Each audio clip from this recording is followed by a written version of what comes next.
Yeah, okay, good. So let's start. Let's not punish the people who are in time. So anyway, we will make meeting record and share with everybody.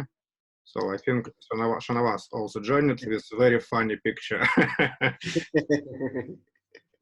Yeah. Shanavas, maybe you will start this meeting because it seems that nobody understands why we are all here.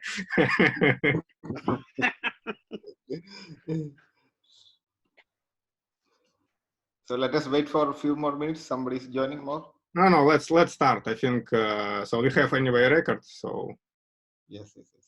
So you can start briefing about our community and our.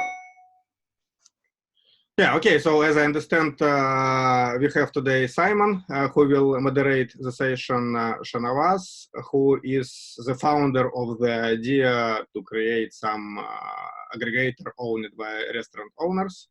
So we have today also on call.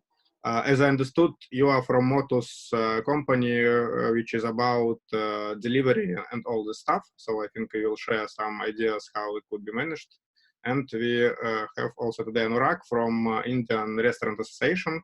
So I think he will also share some ideas and some actions which right now in the air in India about the same topic as I understood. Yeah, so let me start a little bit. We have maybe right now, so it was month and a half ago when we started the UAE Restaurant Community. 2 days back, we passed through 1,000 stores in the community. So right now it's the biggest community in the Emirates. So the idea was quite easy, just to unite restaurants and to launch different actions and different initiatives. So we have several approaches right now. One of them is about aggregators, and Shana was proposed the idea to run such kind of system, which we will discuss today. Second approach is collective purchasing. It is unite restaurants to purchase like as on behalf of hundreds of restaurants to have better prices, better conditions, and so on. Third point is to discuss like also in collective way with landlords. Right now we have one approach with Meras and other huge landlords to get better deals and to deliver the information that, by the way, the situation is quite bad to parents and so on. Because right now we even sometimes face misunderstandings that still people in government and landlords sometimes think that everything is fine, so there is no way to discuss and nothing to discuss about discounts and so on. And we have one more approach about government. So we are in talks with that, with Chamber of Commerce about government support and so on. So like how community, it's organization without CEO and board. We have right now around 400 members on board. So sometimes some of them raise some idea and people either support it, in this case, this idea moving forward, or not support. In this case, nothing happened.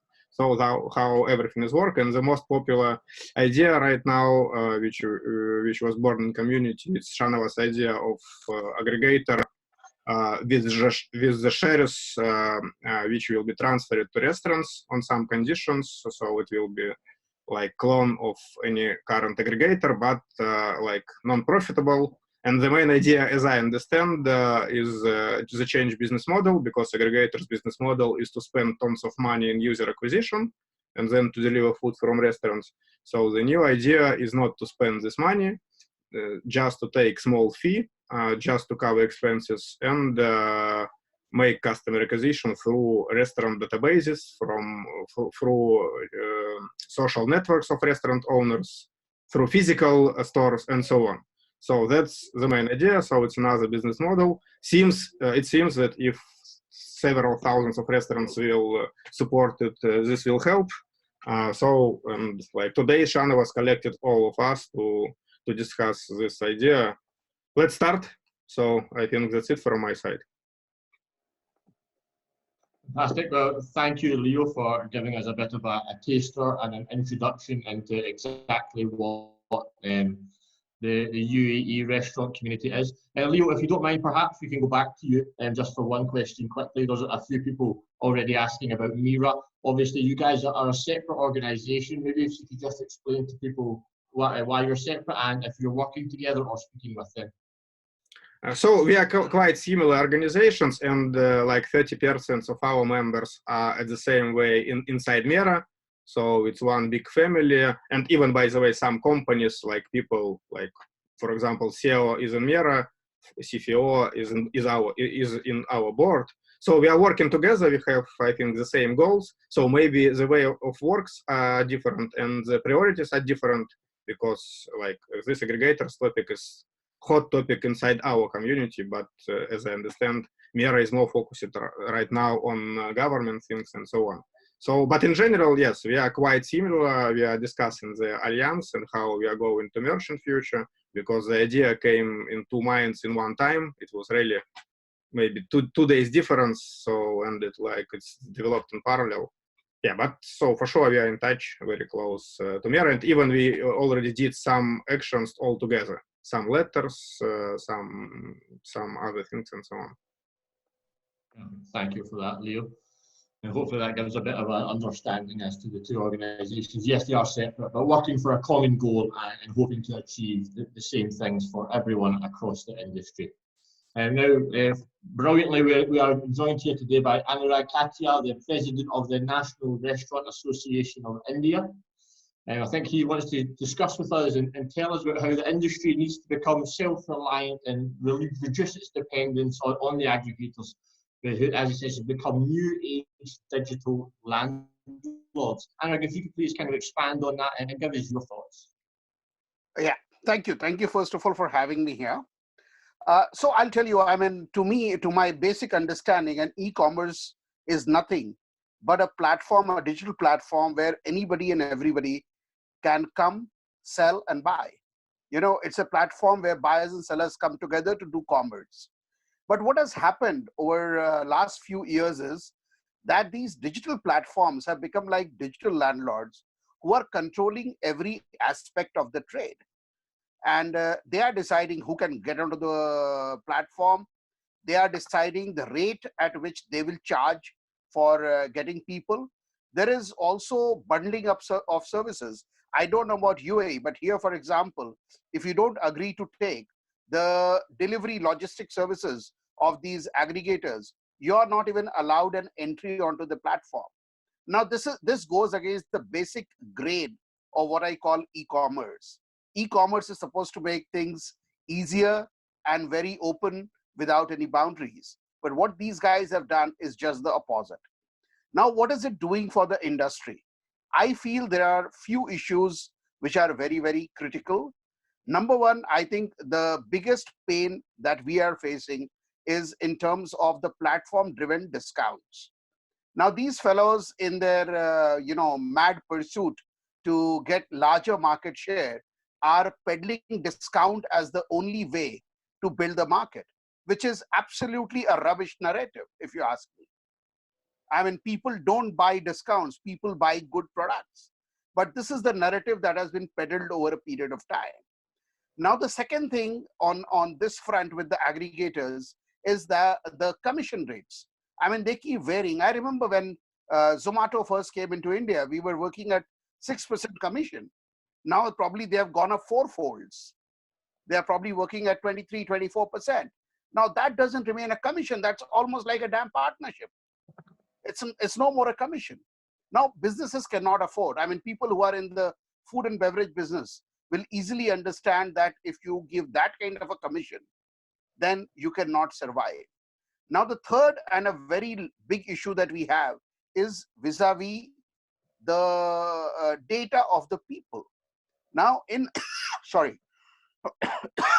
in our business, here is a customer who is ordering my food.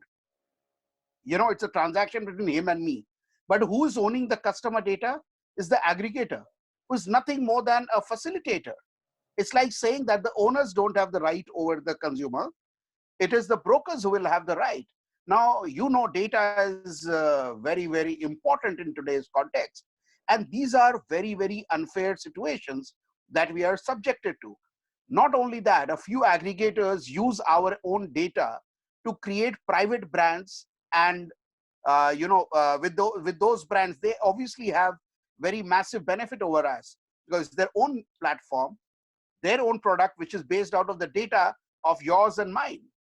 And this is the reason where we felt that I don't think we can allow this to continue. And as the body which represents the interest of the restaurants in India, we decided to take things under our own control. We know digital is the way forward. So we undertook a few digital initiatives. And this is not the only one. In fact, we took 3. One was about our own loyalty program, which is the network of the restaurant members of NRAI. And because that is what sells. Number 2 was, of course, the digitization of ordering process and all. And this is the biggest one. What we want to do is a situation where the discount is in the control of the restaurants, where restaurants can choose whether to use only the funneling of order or they want a complete bouquet of services. And there is different prices for everything. And most importantly, my customer is my customer and his data is mine. It is singularly mine. It is not even to be shared with anyone. So this is what is the context under which NRAI has started this digital initiative. Thank you. Very interesting. Can you give us a bit of insight into just how successful it has been, and what have been the biggest challenges in launching it yourself and stepping away from the aggregators? So we are still doing a beta run. We have not yet gone out to the public, but we believe, we always hear, how do you reach out to people? How do you get market? I believe the collective strength of the guest list that all our member restaurants has is the largest possible list of consumers that you can get. If we can use that to our benefit, we can reach out to everyone. The choice is very clear, Simon. I'm very, very clear. I don't want to work at the whims and fancies and terms of a broker. I am the owner and I will decide the contours of my business. I may be sounding a little harsh in my words, but this is exactly how I think businesses should be run. They are there to provide us a platform. That's it. I see one of the questions that we have already says that, in the current times right now, don't you get your business from aggregators? By doing this, are you biting that hand that feeds you? Sorry. At the moment, when you get so much right now, obviously because of the lockdown situation, for example, in the Middle East and across the world, delivery aggregators are the only form of income for many people. So someone's asking, that's where you get their business from. Is it not, causing trouble to try and move away from them now? No, we are getting business because that is the only way available. If we had the ability to do our own deliveries, I'm sure most of us, whether on the panel or in the audience, would have loved to do it ourselves. Because let us be very, very clear. The commercial terms on which the aggregation business is working in India is absolutely, absolutely not workable. And from what I know of UAE, it's even worse. The commission rates are even worse. So what is the point of doing business which doesn't benefit anyone? And can I make one more very limited point, Simon? It's very strange. All these aggregator companies are losing big money. They're all funding massive losses with capital dumping. The restaurant business is losing money. The year-round discount means government is losing money. Then who is benefiting really? I fail to understand. And the only answer I get is that the valuation of these companies are getting enhanced because they are based on GMV. And that's where my final question comes. Is it fair to harm an entire sector to benefit the enterprise value of a few? That's exactly what is happening today. I see one of the questions we have from Nikki in the chat here. He's asked, why do we believe that discounts is the only way to acquire a client? Obviously, it's one of the first points you made. The one thing I wonder is how do we change the customer's opinion now that's so used to these discounts? That for me? Yes, please, Anurag, yes. Okay. I think we also have to get out of the mindset that customers are only worried about discounts. We had done our own data dip. People, most of the people who are, if I call them good spenders, are the ones who know where they want to order from. There is, of course, a limited number of people who will go on a platform and type out pizza. Okay, and they will see which is the cheapest pizza. And I don't think I should be worrying too much about them. I rather worry about the person who values the difference between a poultry pizza and I rather value that man. I think we also need to change our mindset. It has been ingrained by the aggregators that discount is the only way to build businesses. And there cannot be a bigger misnomer than that. There is no evidence in the history of any business where discount has built the sector. It will never happen. So take control of your business in your own hands, trust in your abilities, and please charge a premium for your product rather than worrying for discount. Discount is for people who don't trust their own products. Yeah, I mean, that's certainly a very good way to look at it. And hopefully we can start to encourage more restaurateurs to believe in that themselves. If you have any more questions for Anurag, please keep them coming in the Q&A section at the bottom. But let's move over to John and kind of get a flavour for how things happened in Colorado. Can you explain how restaurant owners there successfully implemented a very similar strategy to what Leo and Shanavas are trying here?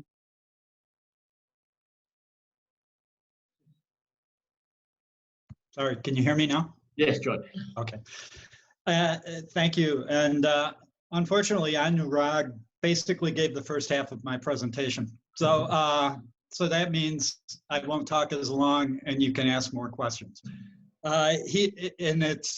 What I have found really gratifying is in the meeting I had that Shanavas put together last week with a whole bunch of people that are part of your movement, and then hearing Anurag's experience, it's where I was 3 years ago. We came to that same conclusion, perhaps because of the timing. We got hit by all of this toxic effect from the third-party delivery services, perhaps a bit earlier than Dubai. What happened to us, and I really started this in Iowa City. I launched another product last year in Fort Collins that was the same model. But in Iowa City, I run a calzone restaurant, and it tends to do the biggest delivery volumes. It always has had the biggest delivery volumes in town. We're a college town. Calzones are very popular between 2 a.m. and 4 a.m. for college students, so we do a lot of late night delivery business. One of the first aggregators that came to Iowa City was called Order Up. And as you say with Zomato, we started with a wonderful relationship. They charge very low commissions. They had lots of support staff in the community so that when delivery orders went bad, which you people know is inevitable, it's not a matter of whether you have a mistake, it's how many you get. But the key, for me personally in my restaurant is service recovery. And early on, Order Up had very good service recovery as well as low commission prices.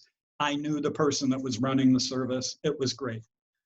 August 1 of 2017 saw an announcement from Grubhub announcing they were purchasing Order Up, which would give them a monopoly in our town. And the first thing Grubhub did was fire all of the support staff. So all of a sudden now we have to work with a national call center to try and resolve customer issues. And you all know how that is. And then they doubled all of our commission rates. And for some of our restaurants, they had gotten to the point where 30 to 40% of their revenue streams were coming from this aggregator. And to go from 15% to 30% on 40% of your business is unsustainable. So when Grubhub announced that they were going to be doubling rates, they told us, they gave us an effective date of mid-November. So they basically said, you have 10 weeks to sign a new contract with us under these new commission rates, and we'll hold your old rates until then. But in mid-November, they're going up. So my history before I actually retired and opened the restaurant was in healthcare. I was a healthcare administrator for 30 years. And during that time, I put 20 to 30 cooperatives or joint ventures together amongst multiple hospitals to help them gain access to resources that they couldn't typically do by themselves. So when we were faced with this dilemma in Iowa City, I suggested to some restaurant owners, it's right where you are now. We should really work together. We can put this together. We don't need to purchase this service from an outside entity, and let's try and get these margins back down, or back the margins up, the commissions down. So I put together 20 owners. We're a small town. There's 170,000 people here. It's nowhere near Dubai. I put about 20 owners together, and we pooled some cash. I thought our first foray into handling the IT platform was to talk to some concerns about building a new platform. And I sense that probably both India and Dubai, you're both at that point where you found out it's $2, $3, or $4 million to try and create a IT platform from scratch. But we found that there are also third-party platforms that are available out there to white label products that you can contract with. And in our case, we've been using one that provides us both with the marketplace solution, all the ordering. We have a smartphone app and a computer app, so our business looks the same as a Grubhub or a DoorDash. And we are now actually contracting with a new firm to create a product that would be proprietary to us, but still part of we aren't building it from scratch. So it's not going to cost us millions of dollars, but we will have a platform that, should it go out of business or be purchased, we have the rights to the code. And we're probably going to be releasing that in about 3 or 4 months. But so we got our IT settled. We started hiring drivers, and it turned out we thought that was going to be a very difficult process, but it turns out drivers don't really like working for those national firms because they don't like working with call centers. And a driver wants to make money. So they want a highly productive setting where they can keep churning through deliveries.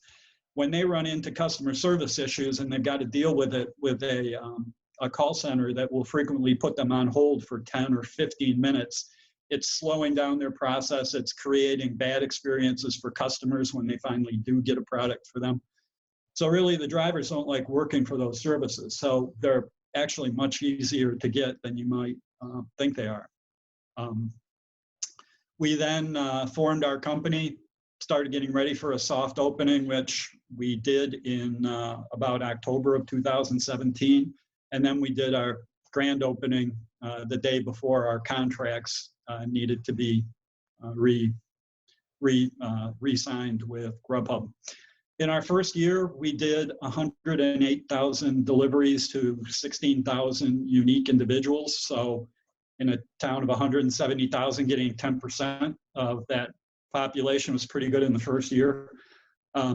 We did $3.8 million worth of gross sales. And actually, even though our system was designed not to make money, as Anurag was saying earlier, we set it up basically to run at a break even. We ran low commissions. We made $8,000 in our first year, and we didn't distribute it. We kept it in the bank. Last year, we actually made about $40-some thousand and had our first distribution, but we managed to keep those rates low and calculated that in a community our size, we saved that community probably $600,000 in commissions in the fiscal year. So it was very successful.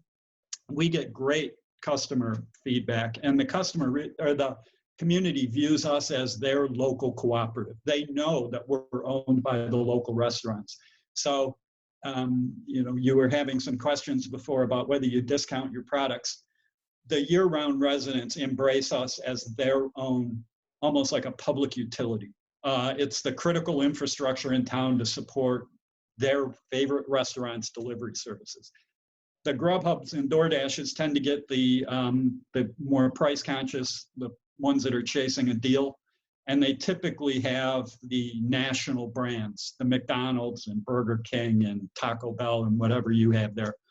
Our service tends to have the unique, iconic independent restaurants. I should say that in 2018, when we started this, we started with 35 restaurants on our platform, and Grubhub had 130. By the end of the year, we had 140 restaurants on our platform, and they were down to 60. Currently in our market, we have about a 50% market share, and Grubhub and DoorDash split the other 50%. So just, you might find this interesting, during this pandemic, even though we'd set up our model not to make money, we went from averaging just over 300 deliveries a day to now we're doing about 750 a day. We weren't supposed to make money, but our investors have been getting distributions every week or every other week for the last 8 weeks. So it's ended up being pretty lucrative to the investors that originally invested. Once these volumes come back to earth, and I think they're always going to be higher than we were before. I don't think we're going to stay at this pace, but once we come up with what we feel to be a plateau, we'll probably look at our commission rates and consider adjusting the commission rates, because again, this is really not supposed to be drawing people that are interested in a return on investment. They're looking more to get lower commission fees. As I said, last year I launched another one of these in Fort Collins, similar model, and I have on my schedule probably 3 co-op launches in the United States: Flagstaff, Arizona, Omaha, New Mexico, or Omaha, Nebraska, and Atlanta, Georgia. You may not know where those are, but they're communities between 200,000 and 5 million people. And then we've got quite a few other individuals lined up looking to be involved in future launches. So I'm guessing there's probably some questions about how we did this, and maybe it would be good to just open up for that. Yes, absolutely. Everyone, anyone who has questions for John regarding how exactly this happened, please use the Q&A or the chat function, and we can go through as many as we can. John, I just wanted to know, as you said, you didn't set it up to make a profit. Obviously, however, that did happen.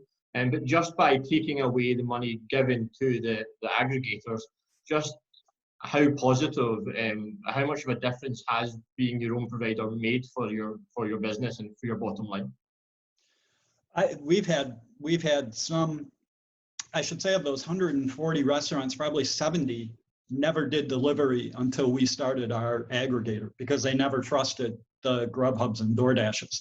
So I think what you'll find in your communities is a lot of restaurants that will start doing delivery that never did it before.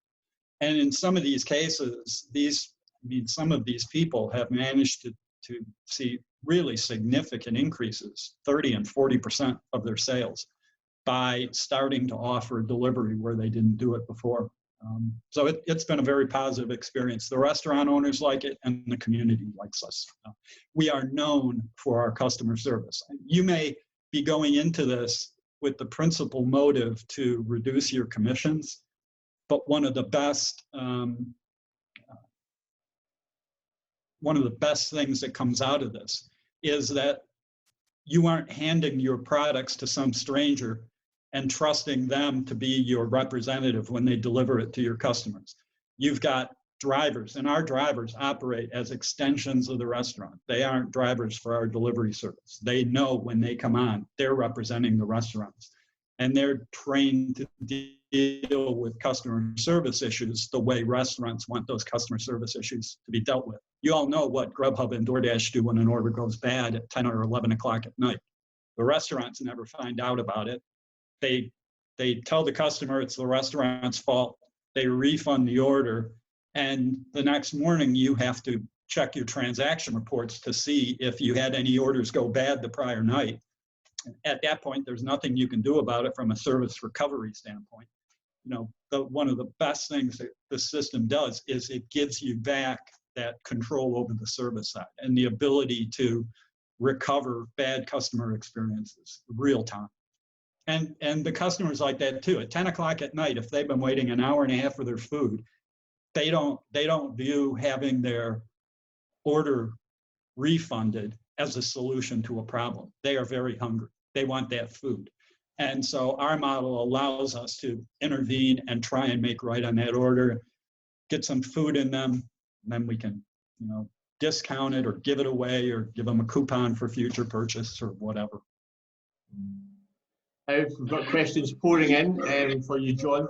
Nader Bassett, he has quite a few questions actually. We'll try and limit to a couple. He says that he understands your commission is around 15 to 17%. Is this including the e-ordering platform and the actual delivery? Well, there are delivery fees to the customer, but the full fee to the restaurant is 15%. And the way we set it up is if you're an investor or if you use the service exclusively, you pay 15%. If you are willing to, work with a DoorDash or a Grubhub, we're going to charge 18%. That can go up to 20%. It's always going to be lower than the national brands. But if they're willing, to continue to support those folks in the community, then they can pay a higher price to us. Now, the way we set it up is we allow whatever community we launch this service in to set up their own parameters based on what the competitive nature of that community is. So they, are the boards that operate these can set their own commission rates, delivery fees, geographic boundaries, hours of operation, whatever. We try and keep as much control local as possible. Someone's asking, in terms of when it comes to launching a new local delivery platform, how do you compete with the financial backing of the big boys when it comes to marketing campaigns? How did you get your name out there? Well, they've got a lot of money, obviously. And I have no idea what they're spending it on, but they're spending a lot of money because if they can't make money charging 30% commissions, I don't get it. We charge 15% and we make money. So I'm not sure how they're running their books, but if you look at how they market, at least in the States, I don't know how they market there. You'll see banners on social media, and they'll usually attach McDonald's to it. They'll promote a national brand on social media. They'll never promote local brands. Or you might see them on TV here in the States. I don't know if they're doing that there too. And again, they'll always attach a national brand to it. So, here's one of the insidious things about how they operate. They get all of your customer data, right, in their databases. And then they send them emails and they market directly to them, but they market national brands. They never market the local brands. So when you give them that data, you're just basically pushing these customers towards the national brands. The advantage that you have as a community doing this yourself is you have the marketing channels of all of the restaurants that participate. So when we do social media marketing, every restaurant pushes our message out to their customers. You are going right to the food community. And, there's no one following Grubhub or no one's following DoorDash. So, but in our cases, each of your restaurants, I would imagine, has, I've got 6,000 followers. Big established restaurants have a lot of people that follow them on social media. So when it comes time to introduce this brand, you've got all of these marketing resources available free to you to get those messages out through your restaurants. And you use your restaurants to represent your brand. You don't put a logo of what your service is. You have, your prominent restaurant owners who are doing the media interviews to introduce the product. And you do social media advocacy posts that don't come from the company. They come from prominent restaurant owners. So there's a whole array of marketing that you're able to do as an independent aggregator that DoorDash and Grubhub just can't do. So I know it sounds mind-boggling to think that these guys have billions in the bank, but they can't compete or they can't market as well as you can, but that's the reality of it. They aren't really designed to market locally.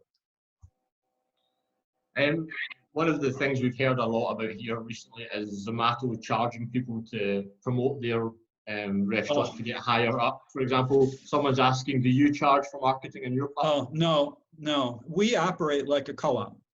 We are there not to give a competitive advantage to our members. We're there to provide a public utility, a very low-cost piece of essential infrastructure. That's what we do. We are vehemently opposed to charging and being able to place your product at a better position. I mean, that's the key. You guys all know this. They call it marketing. But basically, they give you a really crappy product if you pay 30%, and they give you a slightly better product and better placement if you pay them another 15% or 20%. You guys have all seen that Grubhub bill floating through social media and Facebook. I mean, that's real. And I personally, in my restaurant, because I do participate with both Grubhub and DoorDash, it's the only way I can get my university students. Our year-round community works through our co-op, but the students come in, they don't even know about it. So I work with them. But twice Grubhub has run unauthorized promotional campaigns for me. Currently, I have an outstanding, they charged me $600, and I still haven't been able to resolve it. I've been fighting it for 4 months. So, no, we have none of those types of programs. We do have ways of marketing individual restaurants. What we tend to do is we allow restaurants an opportunity to run specials if they want. And we publish a calendar, and every day we offer certain specials through Chomp. But that's as far as we go as far as marketing restaurants. Just before we bring in some other people again, John, someone has had a logistical question. Just lost it for a second. Yeah, Gowrie David Dyer has asked, how do you know how many riders to employ, and how do you manage their allocation? Have you ever run out of riders at a busy time? You broke up a little bit, but was that asking about how many drivers we use and how we schedule them? Okay. Yes, essentially. And I should say too, we use the same independent contractor model. I mean, the entire United States uses independent contractors. They're not employed drivers in any of these models. I don't know if that's the case in India or Dubai, but we don't have employees. We have independent contractors. And we basically, our system has an AI feature that handles that last mile delivery. So the system offers us some support as to recommending staffing levels, but eventually it just takes someone who gets a hang of, how you match employees to demand, just like you guys do in your restaurants. You have radical different shift sizes. We do the same things with drivers. There's some cases like, when the Super Bowl plays, we have every driver working that day, whether we need them or not. And then there's other times where we have hardly, Monday lunch times, we have very low staffing. So it just comes over time, just as any scheduling challenge works. Actually, John, another question. Giles Wright asks, how do you handle customer service and technical problems, and how many back office staff do you have to handle this? Yeah, we basically use, there's a role, it's called a dispatcher. And these are people who are watching the IT. So they are watching all of the orders coming in, making sure that drivers are getting assigned to them. And there are flags that go off when orders have been out too long. The dispatcher will intervene in that case and make sure there's not a problem with it. And if there is a problem, call the customer before be the first to tell the customer, your order is taking longer than we thought, or we lost it, or whatever. So we use our dispatchers for customer service, and we basically have one on staff during our hours of operation. And that staffing is still working, even though we've hit 1,000 deliveries lately on several days. So that's basically how we handle customer service. And just about all customer service is able to be handled by either the drivers and the dispatchers. It's very uncommon for that to get up to a manager. Perfect. So I'm going to bring in Leo and Shanavas in a second, but John, if you could give any advice to them, having done it yourself and watching them as they begin to do this, what are the challenges you face in particular, and what advice would you like to give to them to help them set this up? Is this question for me? Sorry, for John. John, any advice for Leo and Shanavas here in Dubai? Well, you're doing the hard part right now, which is getting your restaurants organized. And that's a challenging thing. But this pandemic, I think, has made it much easier than it was before. Before, I think, people viewed the third-party aggregators as an annoyance. Now they're like a deadly enemy that is very dangerous. They've gone from being disruptive to destructive. And the concern I have is even now that they're consolidating, they're still not making money. And the only way they can make money is to come after the customer with higher fees or come after the restaurants with higher fees or go out of business. You know, one of those things is going to happen. None of them are good. So I think you're doing the right things now. And, you know, if you start to put your, try to put your system together, I'm available and can help you do that. We, in the United States, I've developed a franchise model. So there are people throughout the country who are just contracting with me to kind of do a turnkey installation for them. So there's a, you know, I can be available to help you in a variety of different roles if you would like. But I think you're doing everything right. I mean, like I said, that meeting I had last week, I was smiling during the whole meeting, hearing you guys, you know, you'd come to the same conclusion that I did. And I've been watching over the last 3 years, I haven't seen anybody else doing this.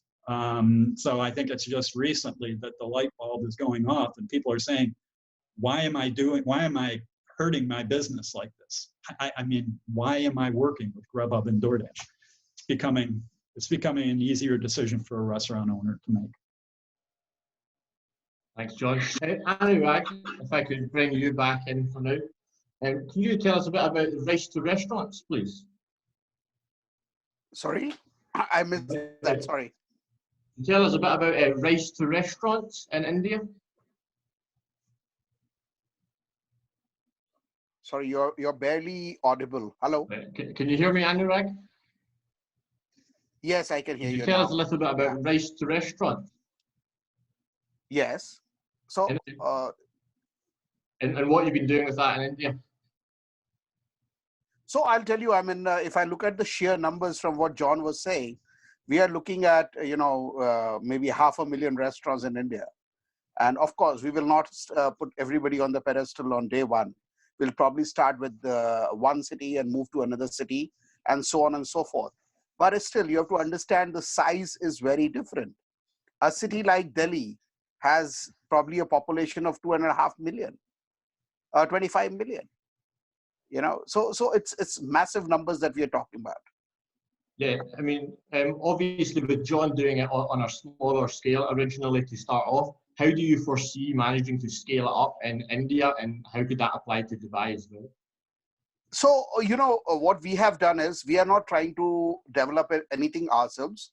We have been in talks with some very reputed tech companies who are not in the food service space to help us do that as a partner, as partners. And they have been very good with us. We are now almost like maybe a week away from doing our first test run.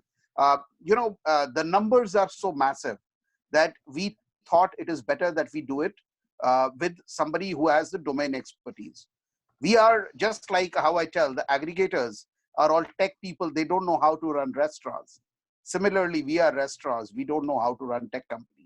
So that is the kind of collaboration we have.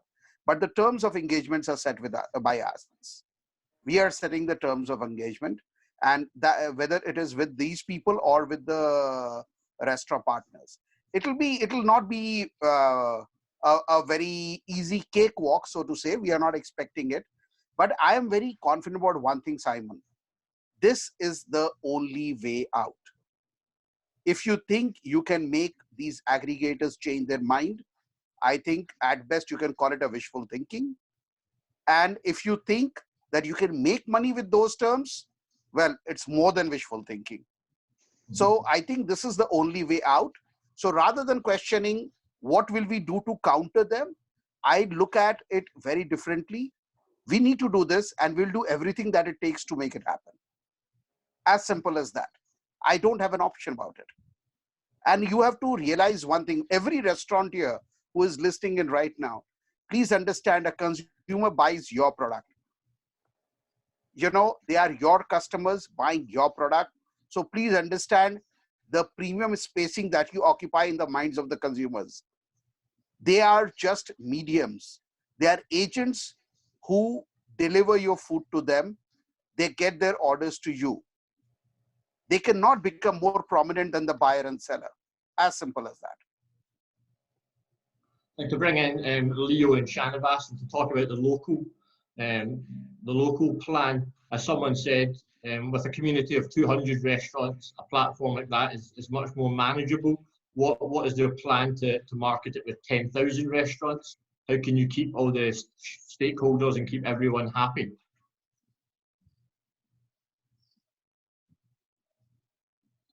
Either Shanabas or Leo, in terms of this?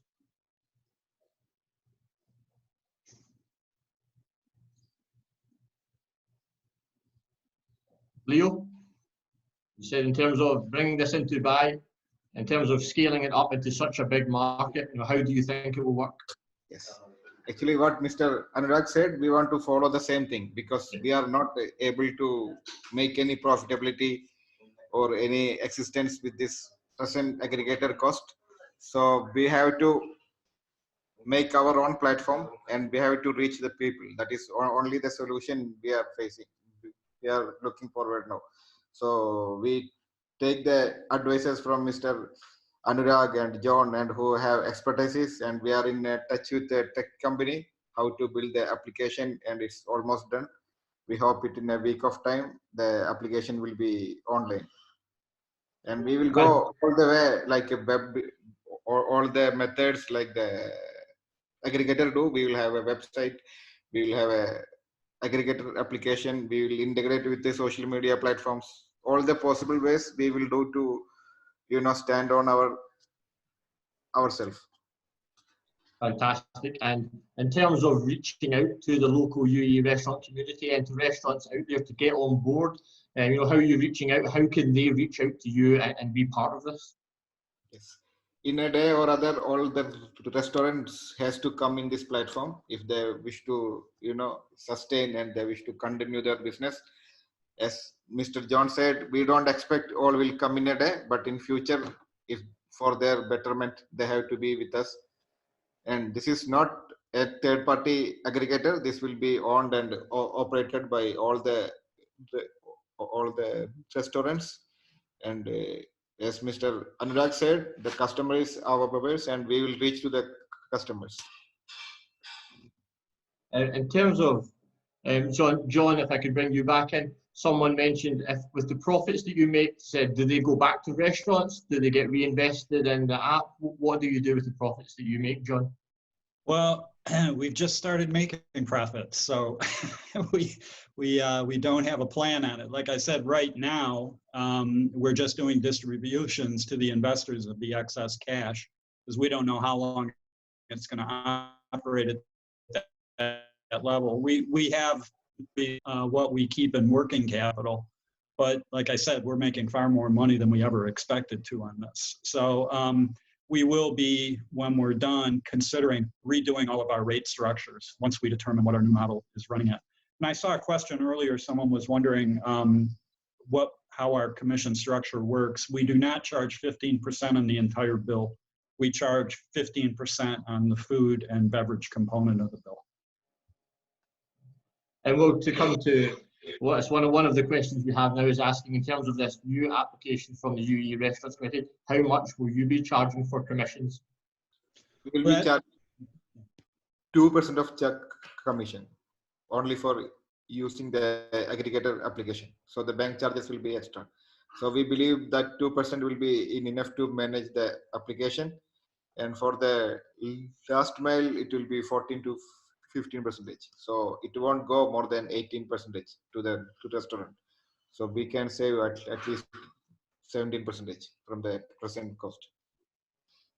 And could I make a suggestion to Anurag? And when you're looking to launch this in India, and this may be common sense, you may already know this, I'd say find yourself a community of about 300,000, preferably with a college.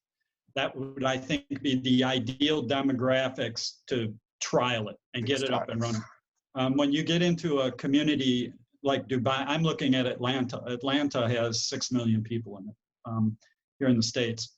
And we aren't going to try and do all of Atlanta. We're going to take a component of Atlanta, kind of a community within the city. And that's where we will start. And then we would probably expand in 4 or 5 stages. So save your big communities for last. There's obviously, there's a lot of money there, but that's where you're going to have your biggest problems. And Dubai is a tough place to start. I don't know if Dubai has, a certain section of Dubai where you can almost draw, a circle around it and say, here's 700,000 people, and start there and then plan on moving, throughout the community. I think that's the most logical way to introduce it. By the way, John, I must tell you something, sorry. You must teach all the current aggregators that you can make money in this business as well. What you have achieved, they have not achieved till date. There's somebody burning cash. I know there's somebody on this call right now who I was talking to yesterday and said, I would love to be CEO of Grubhub for 6 months just to figure out that has to be able to generate so much money, but they aren't able to. I can't figure it out. No, I think it's because of the kind of expenses they are incurring on unnecessary things. It's a very cardinal rule. When business is not doing well, while you look at maximizing revenues, one of the key thing is to bring down your costs. But that doesn't happen because cash burn is not a problem. Their GMV-based valuation ensures that more dollars come in. Yeah. So it doesn't. Yeah. And Anurag, I wonder, in terms of what you've experienced so far, what advice would you give to the guys here in Dubai as they start setting us up? The only advice I'll have is have belief in yourself, guys. I'm not going to get into technical side of it. I'm not saying this is a matter of choice. This is a matter of compulsion. There is no way. Either you say goodbye to the aggregator-based, the delivery business, or get onto your own platform. You will face challenges. But don't you face that anyways every day in your business today?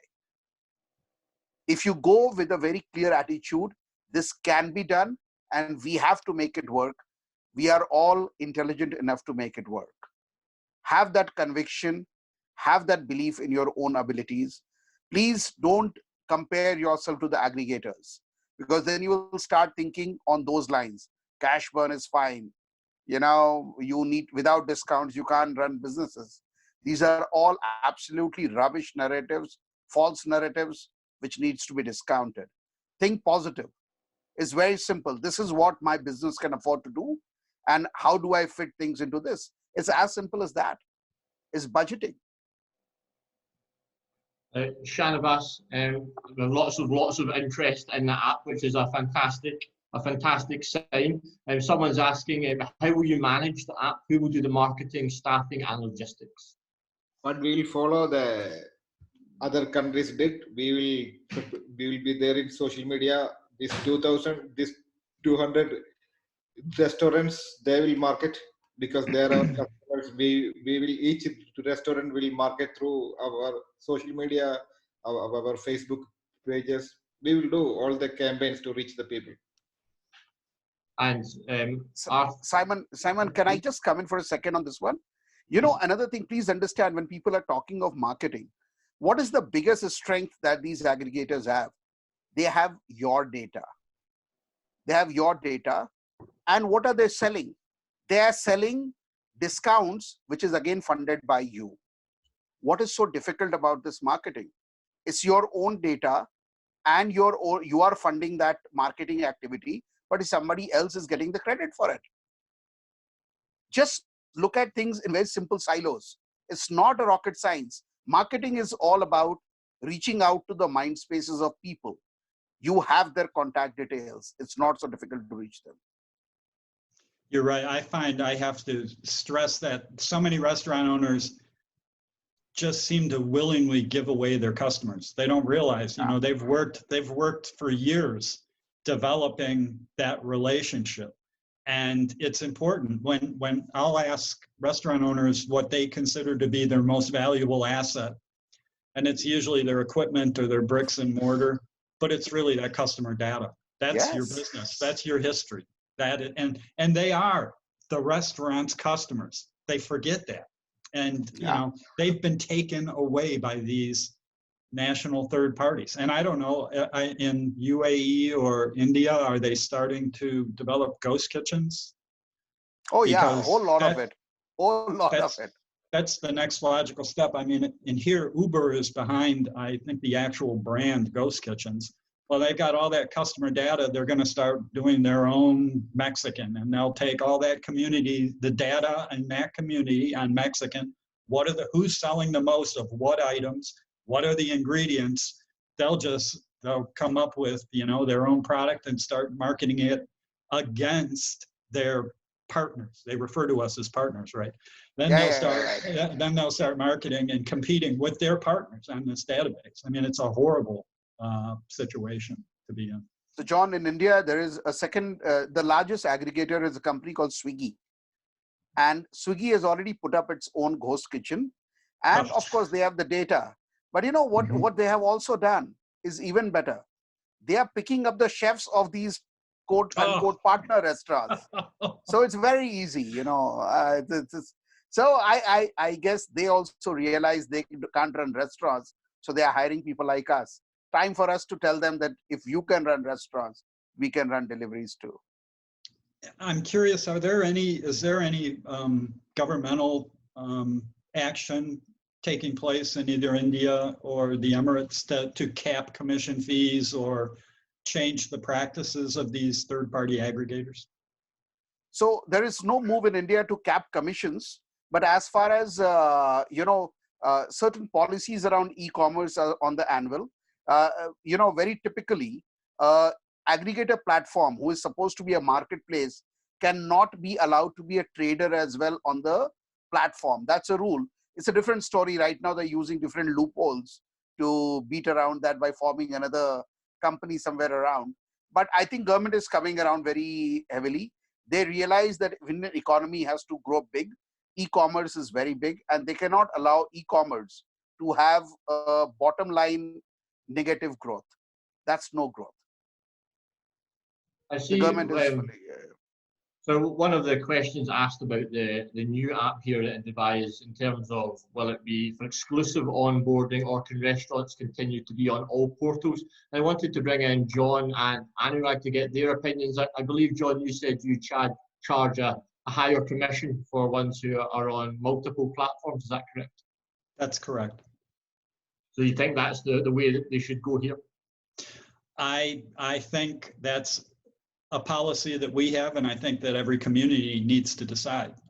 Like when we started ours, we said, if you want to invest in this and get the best commissions, you have to use us exclusively. And we had all of the iconic independent restaurants in town drop Grubhub at the same time and move over to our platform. And we spent 2 months marketing that.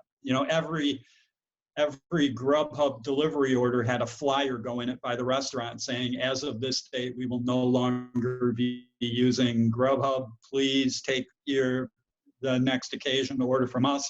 Here's $5 off or whatever.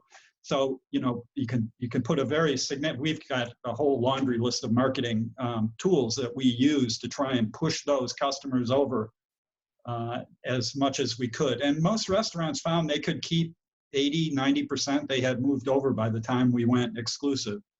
And something to keep in mind, if a restaurant is doing $100,000 worth of Grubhub delivery a year and goes over to a platform and saves 15%, in essence, they can almost lose 40% of their customers and still break even on the decision. So if they can keep more than 60%, they're going to still make more money, which it's a hard thing to understand. But when those sales go away, obviously your food costs go away and whatever taxes and other expenses are associated with that. And then when you take that big chunk of commission money and reduce it, it actually it looks pretty good. So restaurants are going to be uncomfortable with the thought of walking away from a major third-party aggregator. So each community's got to decide on their own, are we going to force everyone to walk away, or are we going to make it more voluntary? We're running out of time now, but we have one final question. I'd like to put another final question to each of you.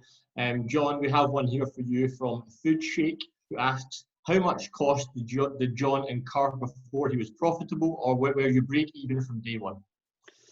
No, we didn't break even on day one. It's typically 5 to 6 months. So when we put this together, our model has local independent restaurants having an opportunity to purchase shares in the service. That provides the working capital. That stays in the LLC. They're basically just moving it into a new business that they've partnered to own. And here in the States, we try and get between $200,000 and $250,000. So that will be the working capital that then funds the launch and gets us through the ramp up and provides the additional marketing expense. And Anurag, just to finally touch on what you've been setting up in India, you know, if you could just kind of give us a sense of just how important it is that restaurants do take this into their own hands and remove that away from the aggregators. I think we are facing an existential crisis right now. People may not agree to it, but you have to understand that there is a huge benefit that comes to a consumer from a delivery module. There is convenience, there is comfort, and there is choice. But at the same time, it's a commercial, the fourth C, which kills us as restaurants. What is really bothersome for me is that it's not that discounts did not exist before these aggregators came, but they were at the choice of the restaurant owners. The business owners decided which hour of the day, which day of the week, which week of the month, and which month of the year they should pass on the discount. It was a privilege. And I'm sure all old restaurateurs will agree, if you offered somebody a 10% off on their bill, they would actually call up to thank you. What was a privilege has become a matter of habit and right. And if you are having a year-round discount, it can never remain special. Something is special only when it is passed on to you on special occasions. And this is something which we have learned, that this discount, high commissions cannot help us grow, and we will have no other option. And we are doing it proactively. We want to take charge of our business. We are the business owners. We will decide the terms of engagement of our business. And a broker can at best be a broker. He can not become the owner. He cannot make decisions for the owner, the seller, and the buyer. That's absolutely not in the right spirit of doing business. That is not the basic premise of e-commerce. E-commerce is supposed to be a neutral platform, and nothing is neutral today in food service space. Whether you talk of Zomato here or a Grubhub there, there is nothing neutral. So good thing with us is lots of national brands are also with us at the National Restaurant Association of India, and they are happy to be a part of this new initiative. This is something I'm just telling because John mentioned about the McDonald's over there, but here these guys are happy to be with us. They are also suffering. Well, Anurag and John, just amazing insight, and everyone in the comments has just been delighted with what you've shared with us today. It's been incredible.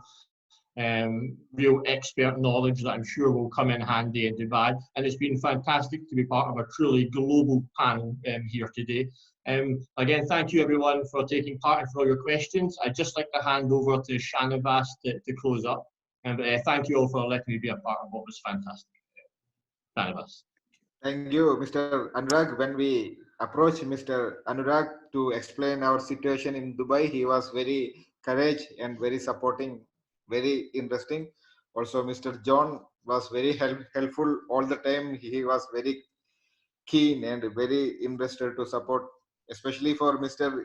Leo, who he built us a platform, and he using all his resources technically to stay us in a platform. And I thank you for all who attend and encouraging our initiatives. And I'm sure we will win this situation, and we will have our own platform and digital landlords. We will be the digital landlords if I take the word from Mr. Anurag. Thank you, everyone. Thank you. Thank you so much for having us here. Yeah, thank you. I've enjoyed this. Thank you. Thank you. Thank you very much. Likewise. Thank you, guys. Yeah, thanks all. Thanks, Simon. It was nice to meet you, John and Anurag. Thank you. Thank you, Leo. Please feel Thank free you, to Simon, reach out for if being I a can. lovely host. Thank you. No, please, Anurag, it was, you guys were all absolutely fantastic. The comments have been incredible. So, great job. It was a pleasure to meet you. I'm sure hopefully we can be in touch about other things in the future as well. definitely we will have many Thank you. more Thank you occasions. very much. Bye. Thank Thank you. you. Thank you. Thank you. Thank you. Bye.